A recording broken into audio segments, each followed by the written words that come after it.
or with whatever. Or I can just change it there. You can use the. If I can just use. Yeah. Can I? Don't forget. I'm sorry. Okay. So thank you, Compat, for this wonderful introduction. So yeah, so I'm here officially because I am a postdoc working in neuroscience, but I'm actually now using my last personal holidays of the year to be able to be here. Because actually, as Compat said, well, why do I want to switch to clinical and computational neuroscience and neurotechnology? Well, because I got FND, and if nobody wants to study it thoroughly, well, I will. It is very good that I'm in the beginning of my research career. So I just want to proceed with a trigger warning. I will be talking about disturbing stuff. Like I would have preferred to have a trigger warning for the things I would be going through. So if somebody thinks that they can be triggered by stuff that well includes trauma, etc., maybe this is not the good place for you to be right now. So I apologize in advance. Basically, yeah, so functional neurological disorder means that, well, your executive functions, cognition, consciousness, pretty much everything except for vital functions can just, well, switch off.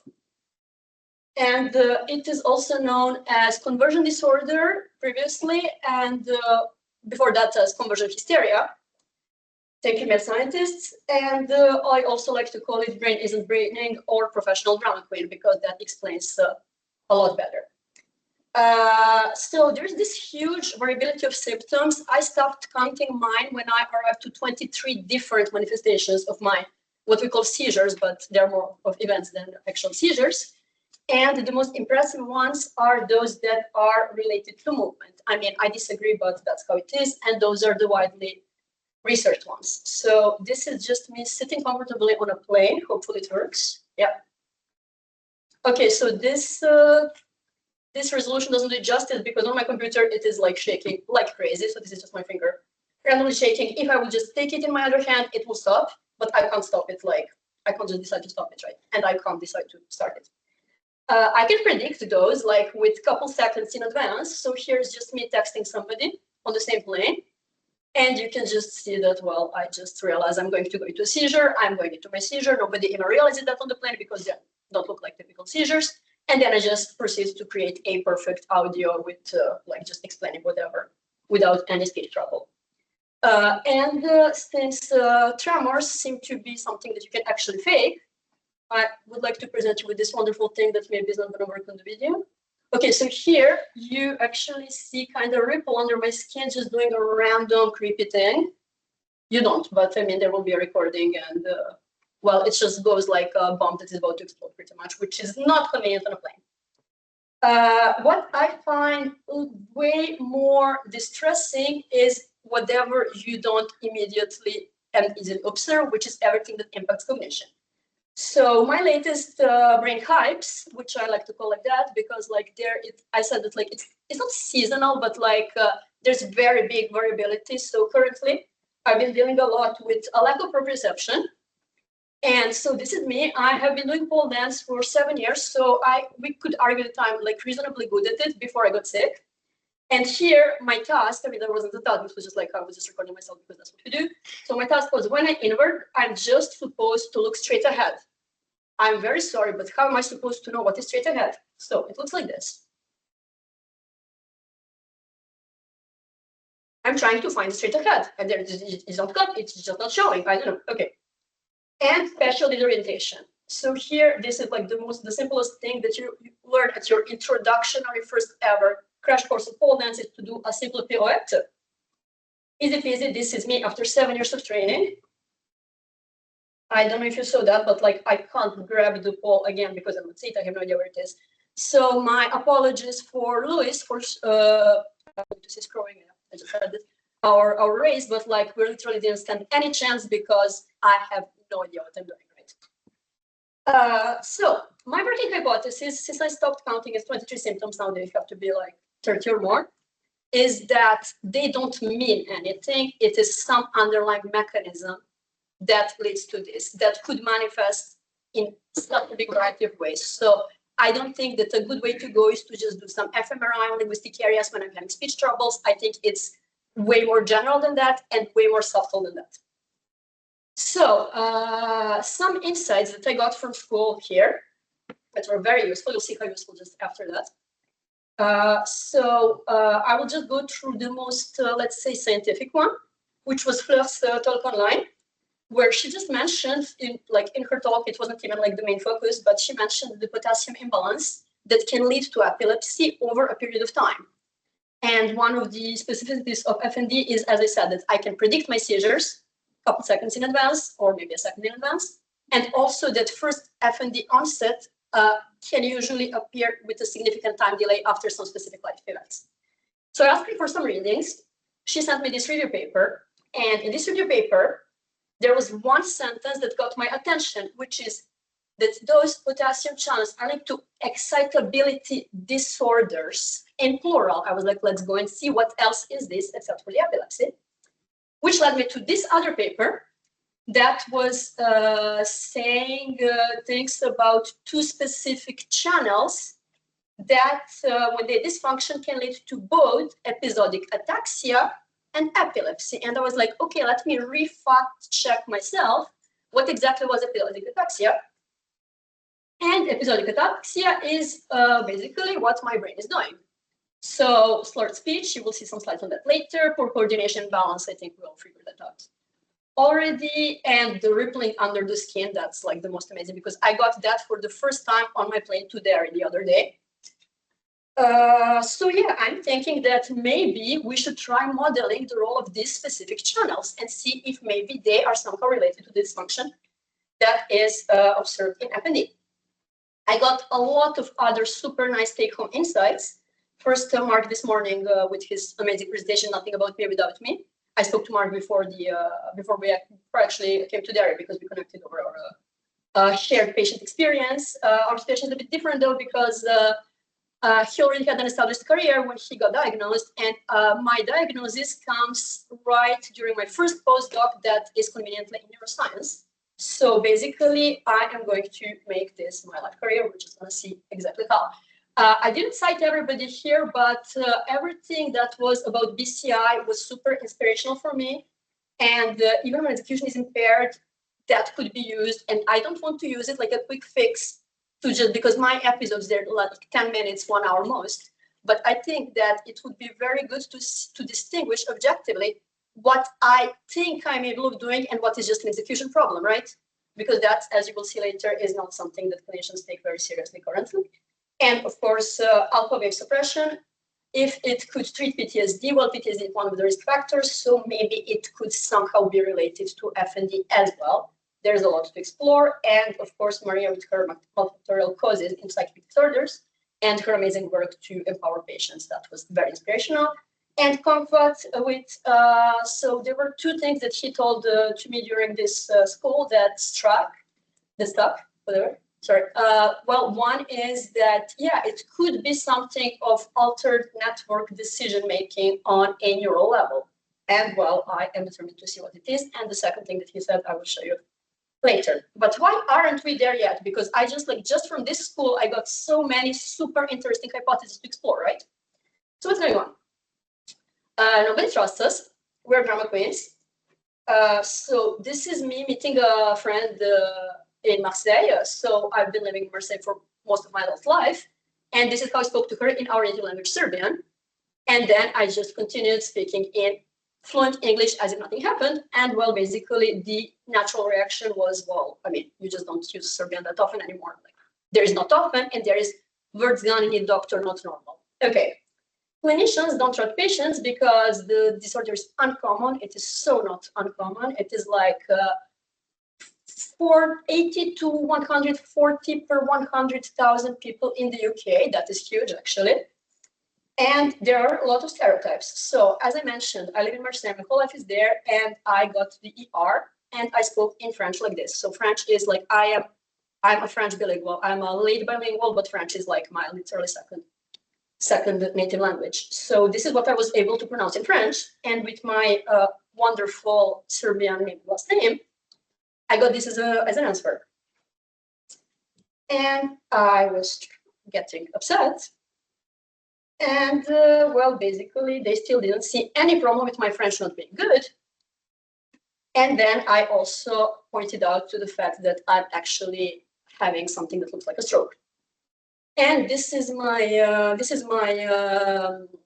discharge note that says that I was admitted because of the stroke symptoms. They didn't even care to put in my clinical note that I had any speech problem. That heavily hurted my dignity, but there's something way more important than that research-wise, which is that, well, FND takes on average 6.6 years to be diagnosed. There's this wonderful database, for example, with actually like emergency department discharge notes like mine. And well, there is not much about FND in those discharge notes. And I think they're just not reported, right? If they didn't report it for me, they're maybe not reporting it for other patients. So how does this look in practice? So now this is where it is going to become triggering. I'm sorry in advance, but it is important.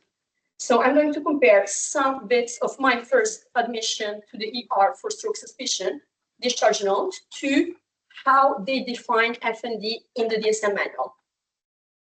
So, okay, what happens? It was also in my medical history that I have a long-term condition recognized by the French government, that's PTSD. DSM says pretty much the same. And also, since it was stroke suspicion, they did full-blown MRI and everything. Well, they said this. And this is what DSM says. I could have been diagnosed, maybe not on the same day, but there should have been at least a flag. Maybe look into this. Sorry, it's a match, and it was a match.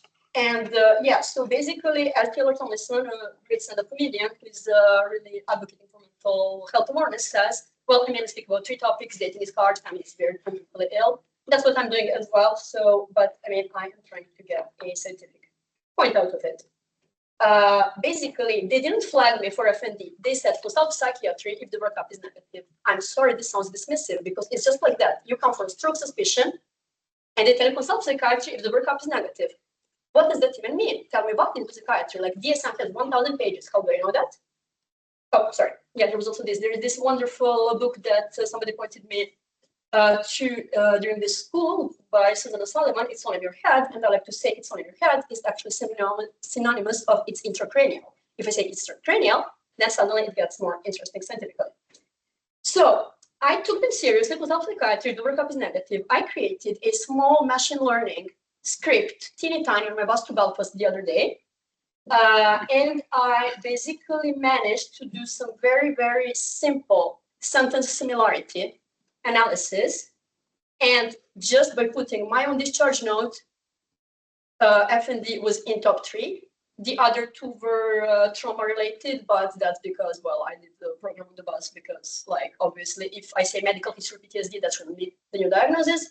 But as I put here, I'm firing. I don't have any money to give you, but if somebody wants to use this machine learning code and actually go through the whole mimic database and see whatever is underrepresented there, I think it would be a lovely first move. Clinicians, not drug researchers. There was this amazing review paper recently, last year.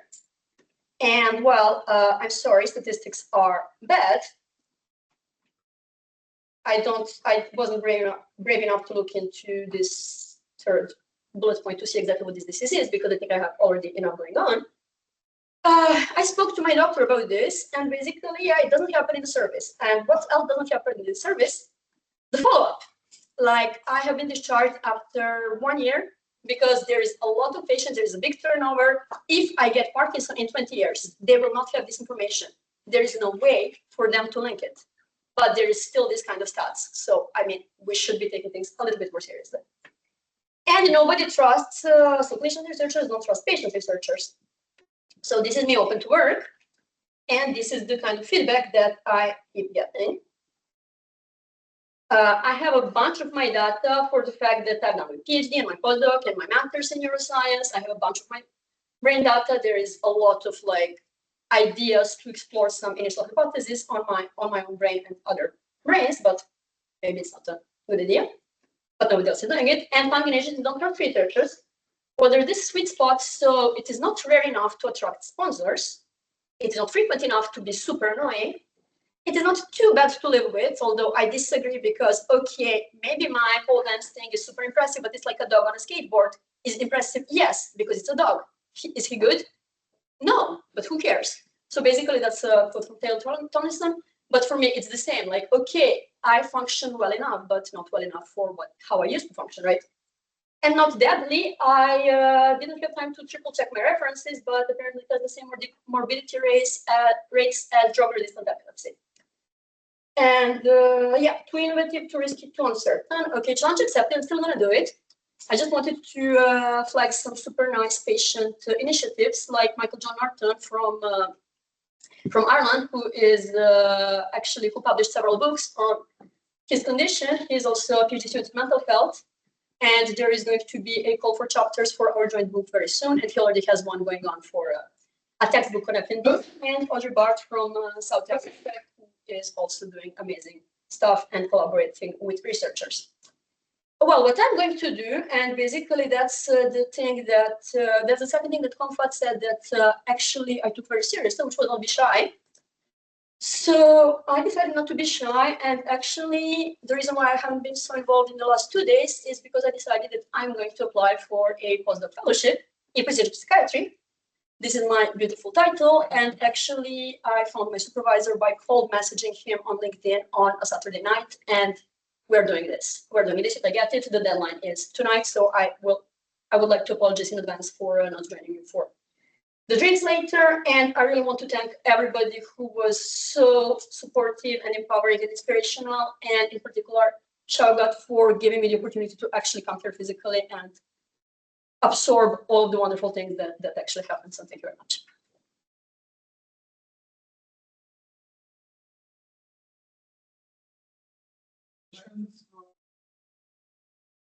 Snežana? Yes. Any questions? So, well, first of all, thanks, Snežana, for putting everything together and in a very right spirit of the summer school. I think integrative manner, summarize the spirits of the summer school.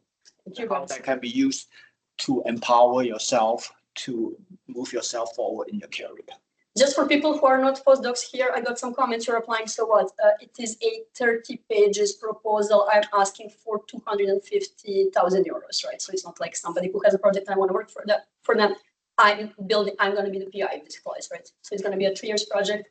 It's going to be on vulnerability mechanisms for FND, and we're going to use biobank. That I think was also your suggestion. So there are 420 diagnosed cases in the biobank. Yeah. So any questions for her? Oh, chat. That's chat. That was a wonderful recap. Thank you very much. Thank you. Yeah. I was just wondering about FND and how it comes about. Like, is it something that one is born with? Okay, so as Taylor Tomlinson says, dating is hard, family is weird, I'm mentally ill. So I will be able to better answer your questions in 3 years if I get the grant that I'm applying for tonight. But basically, there are some genetic risk factors. There are some risk factors related to early childhood adversity of all kinds. And there is also a big risk factor is a lifetime of stressful events, attachment uncertainty, and recent stress, obviously, PTSD, and all of that. Very interesting thing scientifically, because practically, believe me, nothing is interesting here. Basically, is that FND can occur between like 6 and 12 months after the most recent deeply traumatic experience, which got me to think that this kind of potassium imbalance is building over an exploratory period of time could actually be maybe not potassium exactly, but like there's something going on for this whole time. There are also situations where patients get FND without having any of these, or at least they don't know, because for risk factors of genetics, I mean, if they don't do research, they will not know. But sometimes it occurs also after benign brain surgery. So I have a fellow patient in Marseille who got it after like inner ear surgery or something like that. So, but I mean, I do think that having a brain surgery is a traumatic event in itself, but maybe there is also something more going on. So basically, there's this one, and then I'll shut up. But there's this one. Sorry, the filters. There's this one nice hypothesis that recaps all of this, saying that it's a question of threshold. If you have just a little bit of stress in your life, but you have a huge genetic predisposition, you may get it. If you don't have any genetic predisposition, but your life looks like mine and Taylor's, well, then you get it, right? So that's why I'm gonna try to do this 3 years project, right? To see exactly how, because if you can predict it in advance, maybe you can stop it. That's to relate with this alpha suppression, for example, in PTSD and stuff, because PTSD is a very common and a very big risk factor for people. I see that I can keep talking for 3 years. That's hopefully what I will be doing, but maybe not like right now. So. Okay. All right. So thanks. Yeah. Thank you, Snežana. Yeah, so we'll join the other closing remarks link for the price distribution. Obviously, we have a winner. And as well as the closing remarks. So thank you. And now we'll move to the closing remarks.